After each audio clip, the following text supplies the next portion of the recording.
STV news కి స్వాగతం. Medchal Ameenpur bridge పనులను పరిశీలించిన ఎంపీ రఘునందన్ రావు. మాధవనేని రఘునందన్ రావు పటాన్చెరు నియోజకవర్గ పరిధిలో నిర్మిస్తున్న బీహెచ్ఐఎల్ నుండి అమీన్పూర్కు వెళ్లే బ్రిడ్జ్ రహదారి పనులను పరిశీలించారు. సుమారు 3.5 కోట్ల రూపాయల వ్యయంతో ఈ బ్రిడ్జ్ నిర్మాణం జరుగుతున్నట్లు తెలిపారు. బీహెచ్ఎల్ చౌరస్తాలో పెరుగుతున్న ట్రాఫిక్ సమస్యను దృష్టిలో ఉంచుకొని జాతీయ రహదారికి అనుసంధానమయ్యే విధంగా అమీన్పూర్కు ఈ బ్రిడ్జ్ ఎంతో ఉపయోగకరంగా మారనుందని పేర్కొన్నారు. ఈ ప్రాంతంలో రిపోర్టర్గా పనిచేసిన రోజుల నుంచే ప్రజలు ఈ బ్రిడ్జ్ కోసం డిమాండ్ చేస్తున్నారని తెలిపారు. ఈ అంశంపై జీహెచ్ఎంసీతో పాటు సంబంధిత అధికారులతో ఇప్పటికే పలుమార్లు సమావేశాలు నిర్వహించినట్లు చెప్పారు. బ్రిడ్జ్ అవసరాన్ని కేంద్ర రహదారుల శాఖ మంత్రి నితిన్ గడ్కరీ దృష్టికి తీసుకెళ్లగా వెంటనే ఆమోదం తెలిపినట్లు వెల్లడించారు. వచ్చే ఏడాదిలోపే నిర్మాణ పనులు పూర్తి చేయడమే లక్ష్యంగా ముందుకు సాగుతున్నామని తెలిపారు.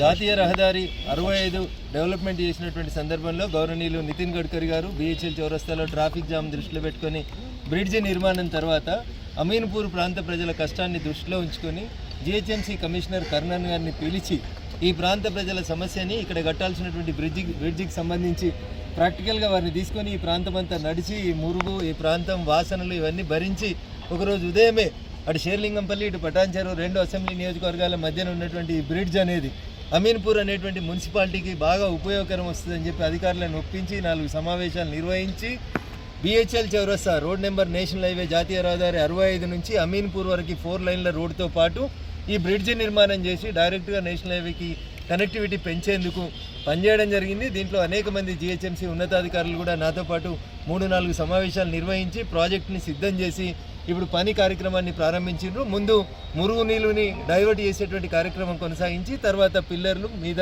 బ్రిడ్జ్ నిర్మాణం జరుగుతుంది. 12 మంత్స్ లోపలనే ఈ కార్యక్రమాన్ని పూర్తి చేసి అమీన్పూర్ ప్రజలకి ఒక మంచి కనెక్టివిటీని ఇవ్వడం కోసం అని చెప్పి ఈ ప్రాంతంలో నేను ఎన్నికల ప్రచారంకి వచ్చినప్పుడు ప్రజలు అడిగినటువంటి డిమాండ్ మేరకు దీన్ని పూర్తి చేసినాను. సహకరించినటువంటి జీహెచ్ఎంసీ కమిషనర్ కర్ణన్ గారికి ఈ ప్రాంత గౌరవ ప్రజాప్రతినిధులందరికీ ఎంపీలు ఎమ్మెల్యేలకు అందరికీ కూడా ఈ సందర్భంగా కృతజ్ఞతాభివందనాలు. థ్యాంక్ యూ వరండా.